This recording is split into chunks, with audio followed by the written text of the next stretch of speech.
This blade came into my hands from Finnish master blacksmith. Their work is precise, clean, and executed at a very high level, without unnecessary decoration. Because of that, my task is simple and principled, but demanding in practice to make a handle and a sheath that truly match the quality of this blade. For the handle, I chose Reindeer Antler. It's a very durable material.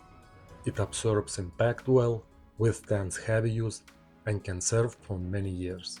For a working knife, these qualities are extremely important. At the same time, Antler has a natural texture and color that give the handle a traditional and organic appearance. No two antlers are exactly the same. That means every handle made from it becomes unique. Another advantage is how naturally it fits the hand. When properly shaped, the knife stays secure even in a wet palm. In Finland, where knives like Puukko are used daily, Reindeer Antler has long been a familiar material. It is accessible, practical, and environmentally responsible. Each year, reindeer naturally shed the antlers, so they can be collected and used without harming the animal. For the wooden part of the handle, I chose Padauk. Padauk has a rich red color that gradually darkens with time, becoming deeper and more expressive. It is dense and durable wood that handles impact and continuous work very well. At the same time, it is workable and polishes beautifully, which allows the handle to be shaped precisely and comfortably. In the hand, this material feels confident and stable without slipping. For the metal spacers, I cut thin brass strips from an old artillery shell casing. I like the idea of transforming materials that were once designed for destruction into something useful and lasting, a functional piece of craftsmanship. Many people believe that the blade is the most important part of the knife, but in real use it's actually the handle that determines how comfortable and controllable the knife will be.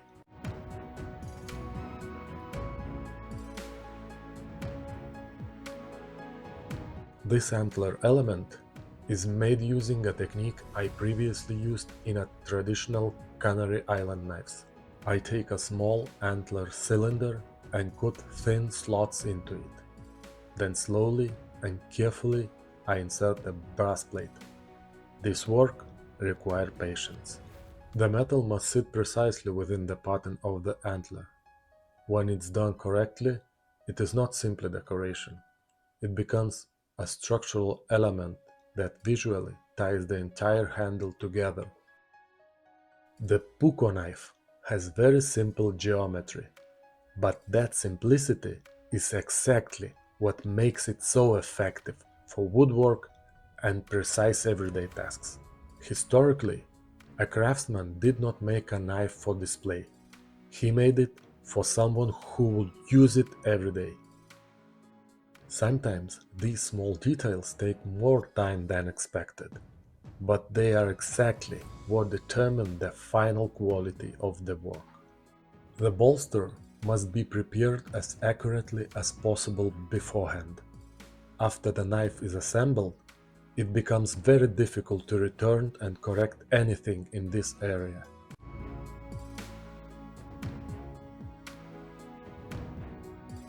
The blade itself is already well made, so my main responsibility now is simply not to damage it during the process.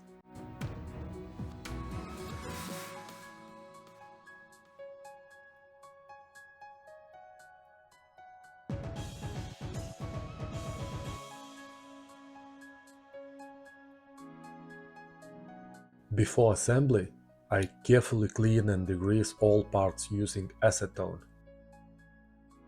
Natural materials change over time. Wood slowly darkens, antler develops a deeper tone, and as that happens, the knife begins to look even more interesting. For assembly, I use a slow curing two-part epoxy. It gives enough time to position every element calmly and precisely, without rushing.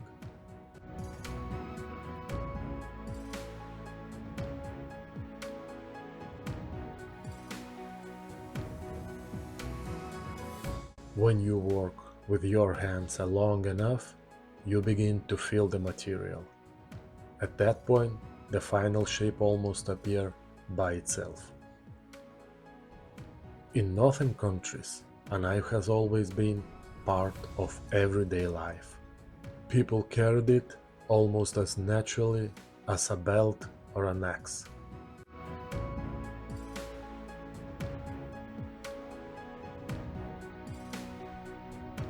A good handle should almost disappear in the hand. If the shape is correct, you can hold the knife for hours without fatigue.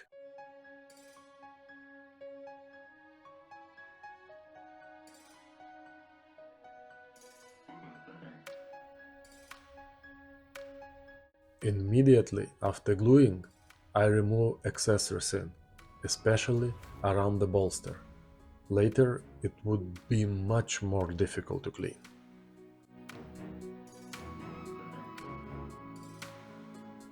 After the adhesive has fully cured, I begin the roof grinding.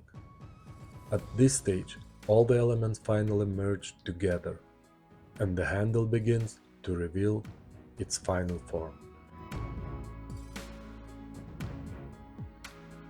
The butt of the handle is finished with a brass plate. I slightly edge the surface with light hammer strikes and secure it with a rivet, following a traditional Finnish approach.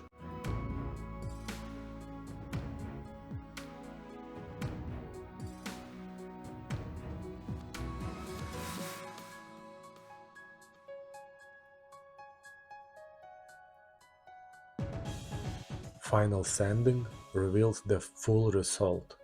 The textures appear, the colors deepen, and the combination of materials becomes visible.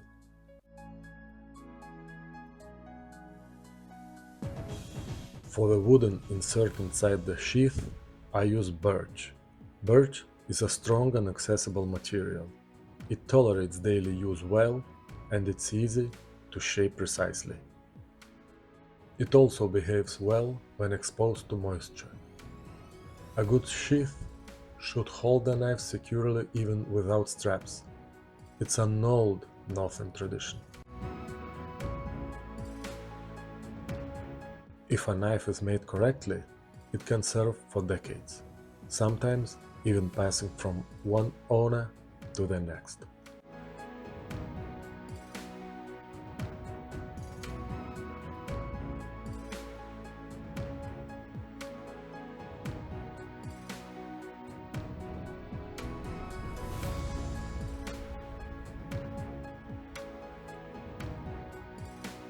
Interestingly, the traditional northern knife has almost never been complicated in shape.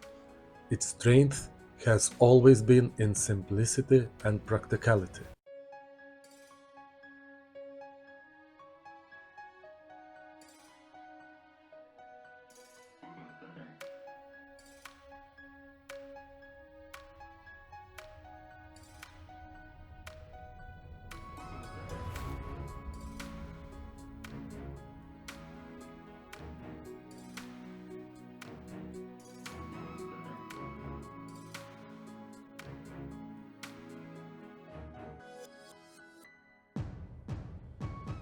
In traditional craftsmanship, speed is never the priority. Accuracy is. Often it is slow, patient work that produces the most reliable result.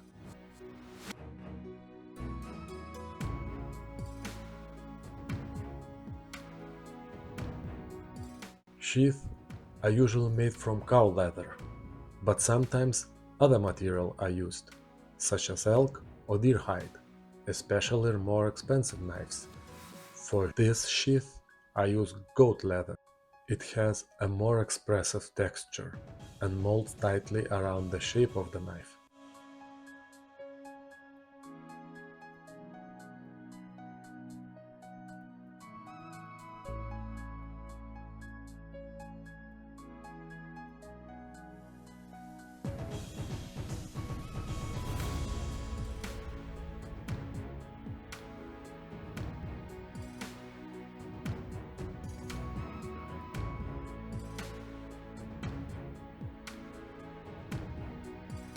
When working with the sheath, protecting the blade is essential.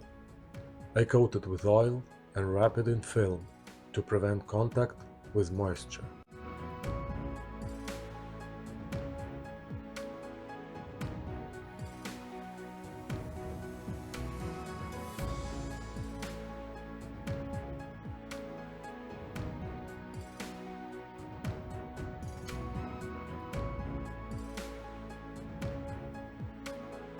Before shaping, the leather is soaked in warm water. This makes it soft and flexible. After that, I let it dry slightly and begin forming and stitching.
For sewing, I use waxed thread.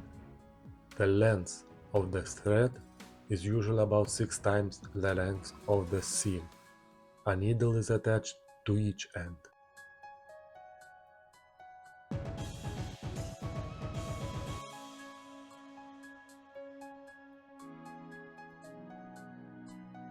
The thread is fixed using a specific method, so that it cannot unravel during stitching.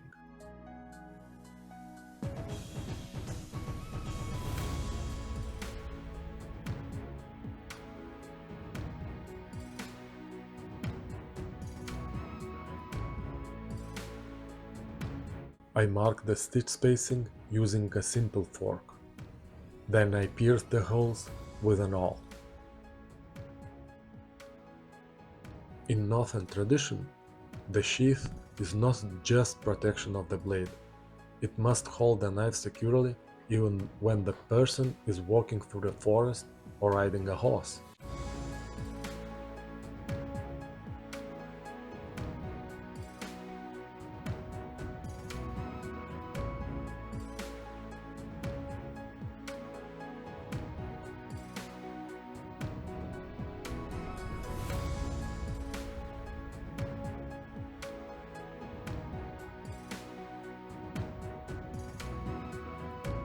In areas that experience greater stress, I use a double stitch for additional strength.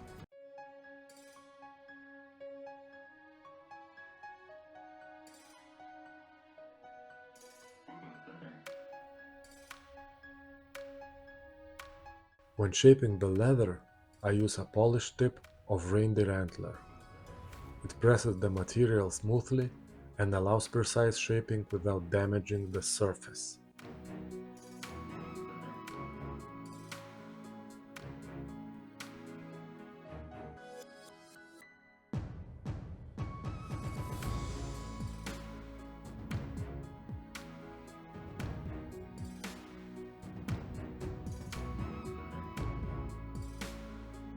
After stitching, I reinforce the seam with additional adhesive.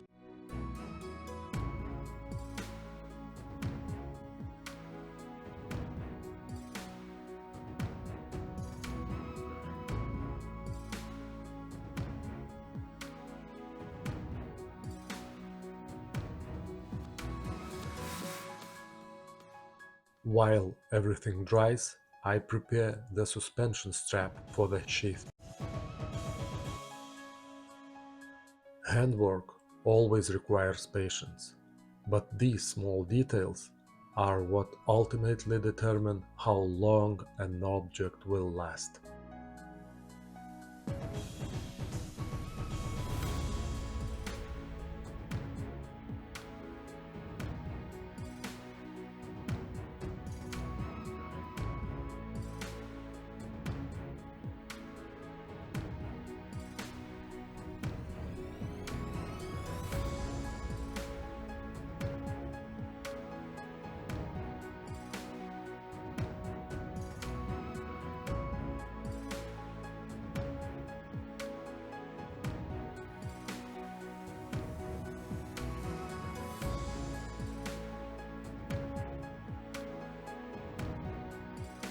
Before applying dye, I first use a primer. It improves adhesion and increases resistance to wear.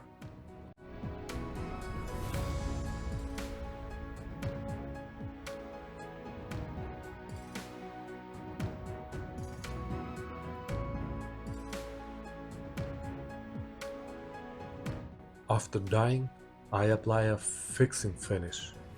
This protects the surface from moisture, dirt, and abrasion while preserving the color.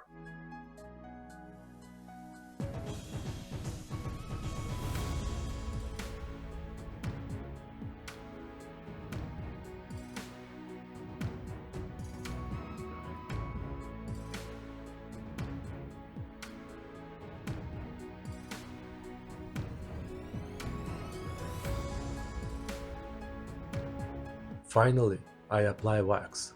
It provides the final layer of protection and gives the leather a natural finish. And it smells good too.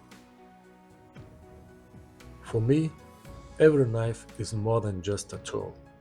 It is a piece of work where details, accuracy, and respect for the process all matter. This handle and sheath are the results of a careful sequence of steps without rushing. In traditional knife making, the goal is not only to create something beautiful, it is also to preserve the simplicity and functionality that have been proved over generations. If the work is done correctly, a knife like this can serve its owner for many years. Thank you for watching, and I will see you in the next project.